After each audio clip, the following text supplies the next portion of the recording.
Hey everybody, welcome back to Resident Evil channel. Okay, today guys, I am so excited to be talking about the Snyder Cut. I think if you're a DC fan, you have been waiting for this for a really long time.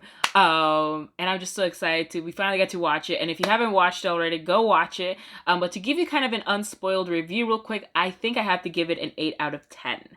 And the reason is, well, there's one reason I'll go into more in depthly about why I gave it, it deducted a whole point in my opinion. And then the other reason why it didn't meet the expectations, it would have been, is because the fact that this movie is this, compared to all the superhero ones that we have gotten, it isn't as revolutionary as I think we would want it to be. But the thing is, I know it's a stepping stone for everything that DC is setting up, and it could be the stepping stone that we need to make it this big grandiose movie. Because let's be real here, no one remembers the first Avengers movie. Okay, I don't remember the first, I completely over my head, I do not remember that movie. Which is kind of annoying because I'm like, you did need to kind of know details about that movie to remember, to understand a lot of stuff that was going on like towards the end later movies. So it was just like, I'm like, why do I keep referencing this? Because it really wasn't a memorable movie. And the thing is, what the funny part about the Snyder Cut, another thing is that I think maybe I should just give it like a whole nother 9, like a whole 9 out of 10 points, like as a grace point, is the fact that if this movie would have come out when it was supposed to come out, it would have been revolutionary. Everyone would have been talking about this movie. Everyone would be like, oh my god, the amazingness of this movie. Like, everyone would be like, I'm so excited because we know this is gonna happen. We know this villain's gonna come here. We know we're gonna be talking about more stuff that we've seen in comic books, in like the animated movies, in the video games. And I'm like, yes, exactly. So maybe I'll give it a 9 out of 10. Okay, so and for the rest of this video, I'm going to be talking more. I did rewatch Batman vs. Superman because they did reference that a lot, and so I had to watch it because I also blocked Batman vs. Superman from my memory because it wasn't as good, but now I rewatched it and I have another opinion. And then I did rewatch the Justice League that they released because, again, I want to compare it. So I will be comparing the Justice League that they released as well as the Snyder Cut a little bit, and then talking about Batman vs. Superman, how that all plays out. I just had like a little choky thing. But how that all plays out in the grand scheme of things. Anyways, this is all just a long-winded way of me simply saying the DC Renaissance is coming. Now, I did talk about that when I talked about the DC fandom, and even in the DC fandom, they hinted at a lot of things that the Snyder Cut was going to do, that all they're building up. So if you, I don't know if they released the DC fandom, like all the videos, but if they have, go check them out. If they haven't, you missed your, you missed your shot. And hopefully they'll have another one this year. That'd be really cool, so they can go more in depth and really talk about the Snyder Cut openly, and hopefully critique Wonder Woman 2, which again, I have all those reviews up on my channel right now. Okay, so from this point on, it'll be 100% spoilers, so stop watching.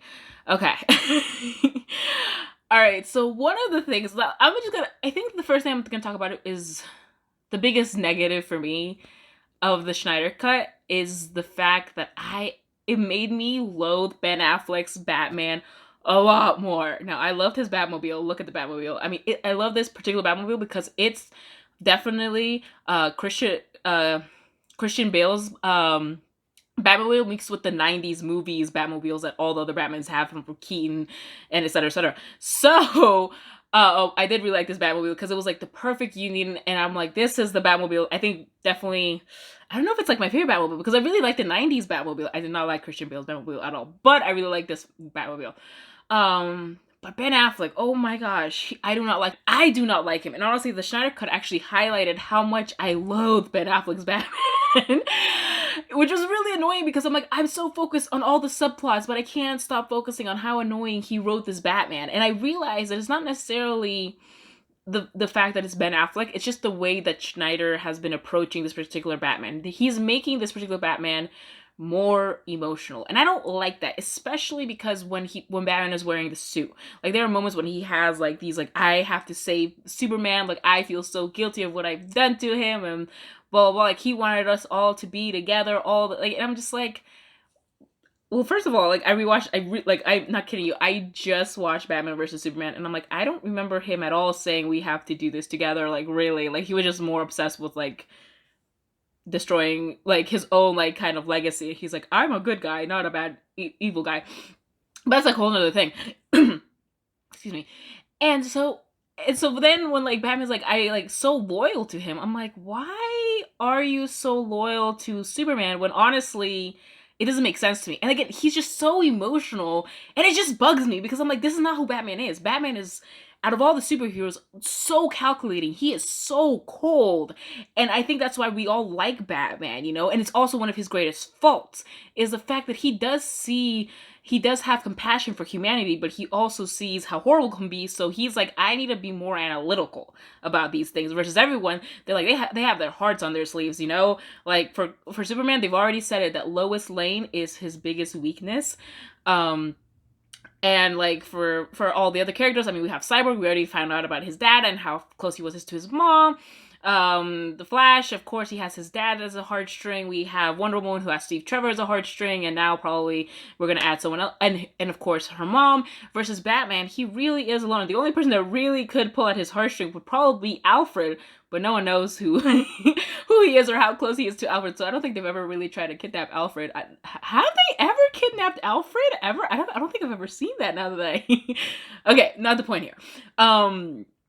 But so that's why I didn't like it. Just bugged me how emotional he was, and especially when he was wearing the suit. It's like, again, there's three types of Bruce Wayne. There's three types of. There's the one who wears the suit, who is always like 100% cold, you know. And then we have the guy who is Bruce Wayne, the one who like interacts with Alfred, who interacts with the people from the Justice League without their like suits on. And then there's like the Playboy, you know.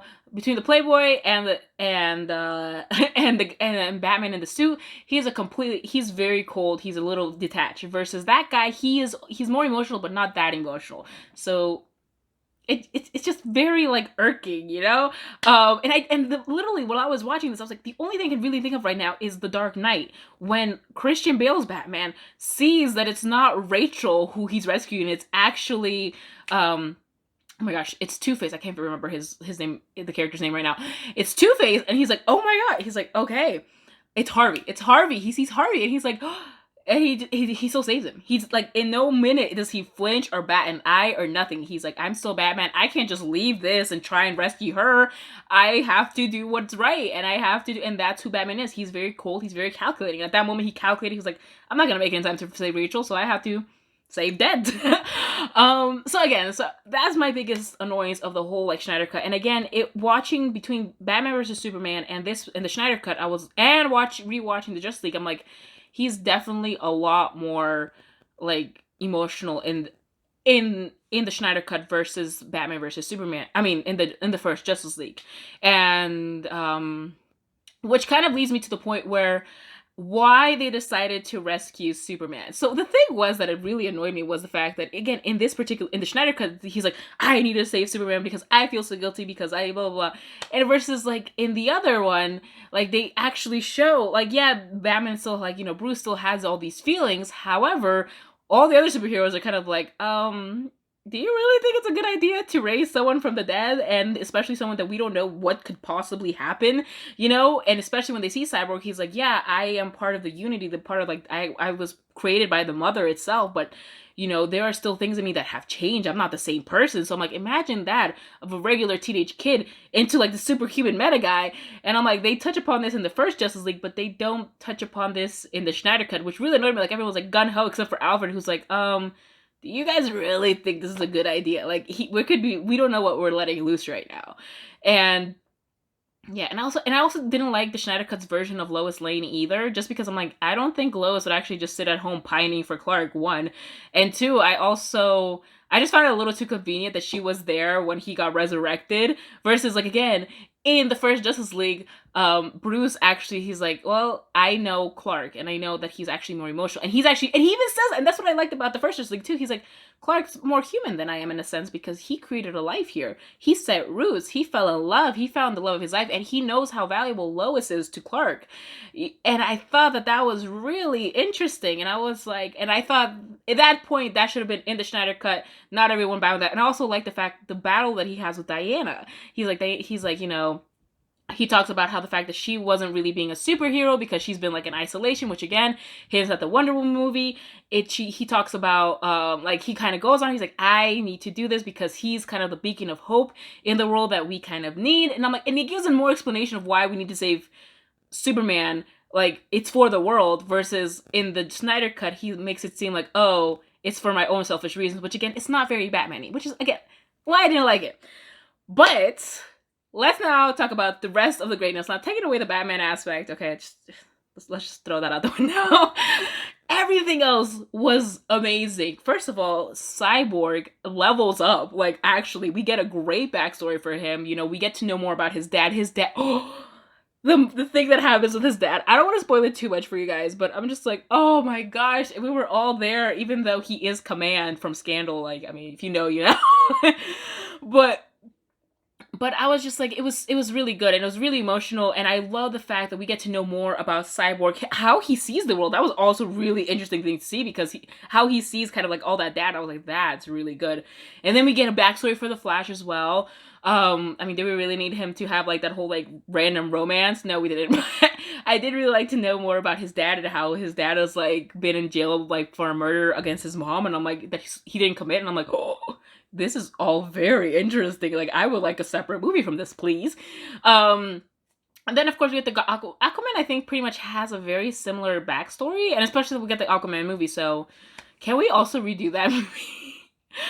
It was okay. I remember the Aquaman movie was okay, but again, it wasn't memorable. But I actually retained most of that information. And then what else do we get? And then we also, I think, in this particular iteration, I think we got a little bit less of Diana, but we got better Amazon fighting. It's like I cannot take away, like when they went for one of the blocks, when the guy went for the first block in the Themyscira. Oh my God, I'm butchering that. I was like, yo, the Amazons, they brought it. And I can't believe they took that out from the first Justice League. I'm like, yo, we love seeing the Amazon fight. We love that. We need more. So I was really excited to see that. All the fight scenes were great. But a 4 hour, another thing, I was like, that thing was 4 hours. That thing was a really long movie. There were moments when I'm like, we could have like done without this, which I get is what happened with the Justice League. I think that they were like, this movie is going to be really long. And so they cut a lot of important, they're like, to make it shorter, they did cut a lot of things. And I'm like, I see what they were trying to cut, and I get what they were trying to do, but you are missing all those little details, especially like Bruce's, like all his like imaging that he kept getting, like these flash forwards he keeps getting into the future. Oh my gosh. And that's why you need to watch Batman vs Superman. That's like one of the times we actually get to see his vision of like, of like dystopian world, which is important because I'm like, this is definitely going to be coming back. Also the Flash's ability. Okay, so we all know about the Flash's ability. He can travel back in time. Especially if A, you've played Injustice, or B, you've watched the Flash animated movie. I cannot remember what it's called right now. Oh, the Flash Paradox. There we go. It's gonna bother me. If you watch the Flash Paradox, you know he can travel back in time. And they're definitely hinting at that there is going to be some sort of connection, especially again when oh my gosh, I'm gonna forget his name, because it's Darkseid's henchman. And that's another thing. We get Darkseid in this movie. I'm like, finally, it all just makes so much more sense. You're building up to something. You're building up to the big boss, he's the Thanos of the Justice League. And I'm like, okay, all right, so this is what we were missing, and this is what everyone wanted, and this is what makes us excited. They explain more about the cubes, because I remember also another thing about the Justice League movies, we had no idea what was going on with those cubes.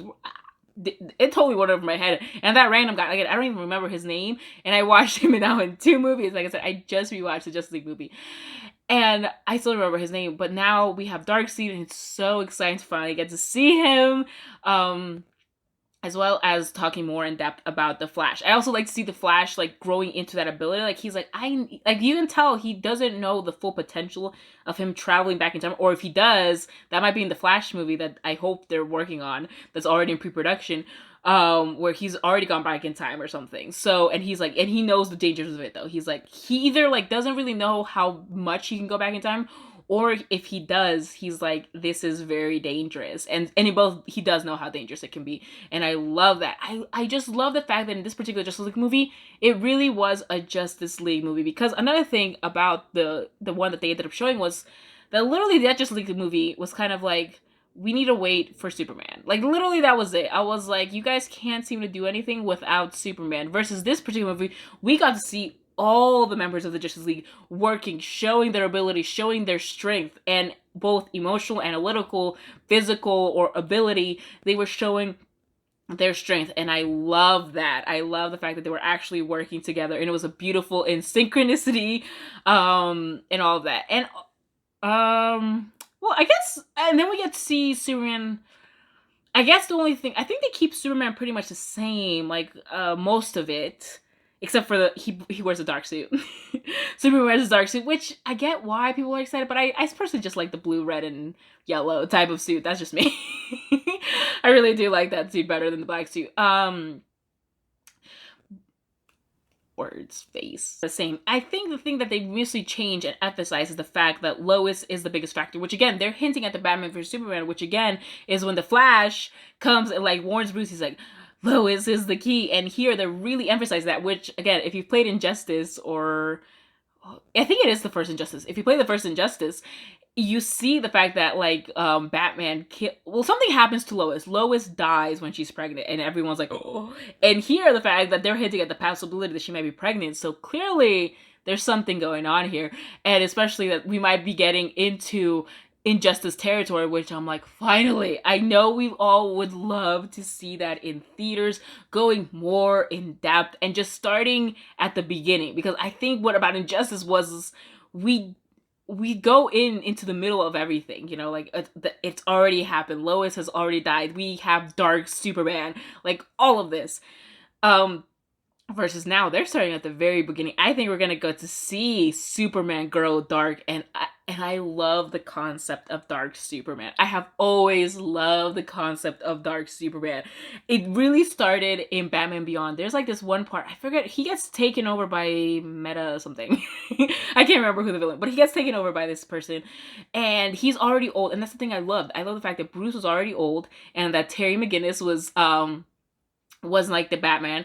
And then we have Clark, who's aged, like he's got his little silver here, you know, and everything. And I just love the fact that he turns dark, and like before you knew he was being taken over by like a whole nother villain. I just love the fact that he started seeing the world like in like at first you think that he's becoming kind of dark because he started to see the world in a different light. Like he's like, oh, humans can't be forgiven. And I love the concept of Dark Superman, because unlike Batman, he sees the world in so much hope. Versus Batman, he sees the potential of humanity both in the negative and the positive light, which is why we all love Batman, because he's such a complex superhero. Versus Superman, he's always like, he's a very stereotypical superhero that everyone's just gotta follow over.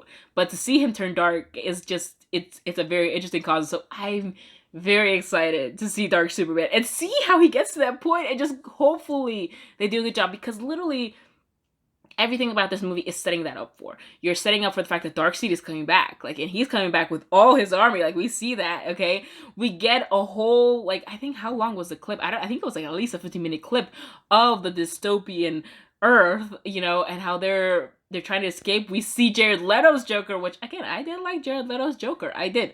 It was a different interpretation, and I didn't mind Jared Leto's Joker. So hopefully we'll see like that. They hinted at the fact that Harley Quinn dies, and I would love to see how she dies, because you know she's gonna die. And then like it makes me also upset about the Harley Quinn movie, because I'm like, did you guys just put your foot in there by accident? Like, instead of like, you could have set her movie up. And also, can we get the Suicide Squad movie? Now that we already got the Snyder Cut, can we get the Suicide Squad movie with all of the Jared Leto parts? Because apparently they took a lot of that out. And I'm like, I would love to see more of Jared Leto's Joker, because again, he's a very interesting Joker. But yeah, it's honestly, like, the whole movie itself takes your breath away. It adds, and comparing it again back to the first Justice League movie, it adds a lot of holes to the story. So it doesn't necessarily change the whole story. Like, it pretty much stays in line, you know, who they fight, when they fight, you know, certain, like, again, Cyborg's dad dies, which is not the same thing in the first Justice League. But essentially we get Superman to come back. But again, I love the fact in this Justice League that when Superman comes back, you feel it. Like, you know, you feel the fact that he was gone. You feel how distraught the world was to see Superman gone, versus in the Justice League movie, they just kind of made it like, oh, okay, he can come back. This is great. And I'm like, versus the Snyder Cut, you really felt how hard it was, and to finally get him back, I'm like, oh, okay, you guys are really playing on this emotion, which is what should have been done in the first one. So they definitely amp up the emotion. They definitely like have a certain pace to it, which is why now I think I'm like, Snyder Cut should have maybe been a 2-part movie.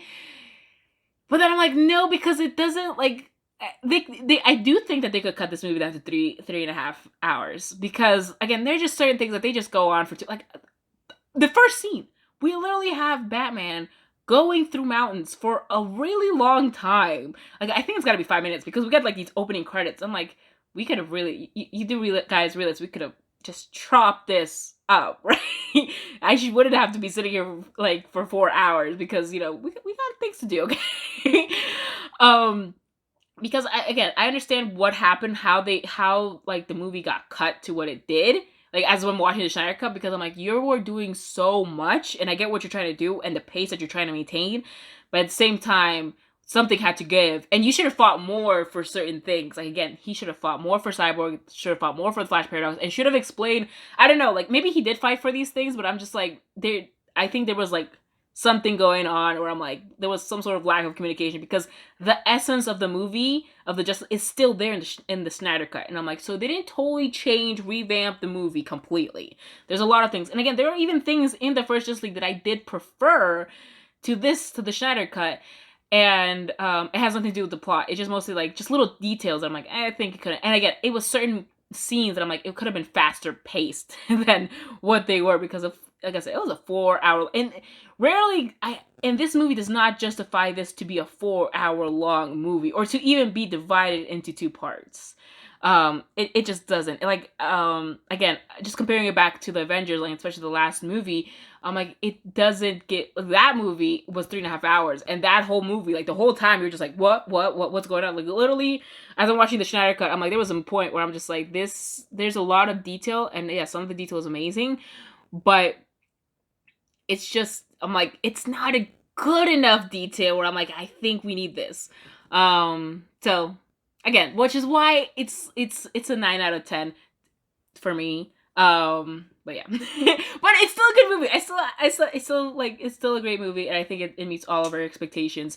And also, can we talk about the Martian? He's coming. I was really excited to see the Martian rolling up in this movie, and just like what he's gonna be doing. And also, he hasn't appeared in Dystopian Earth, so that should be interesting.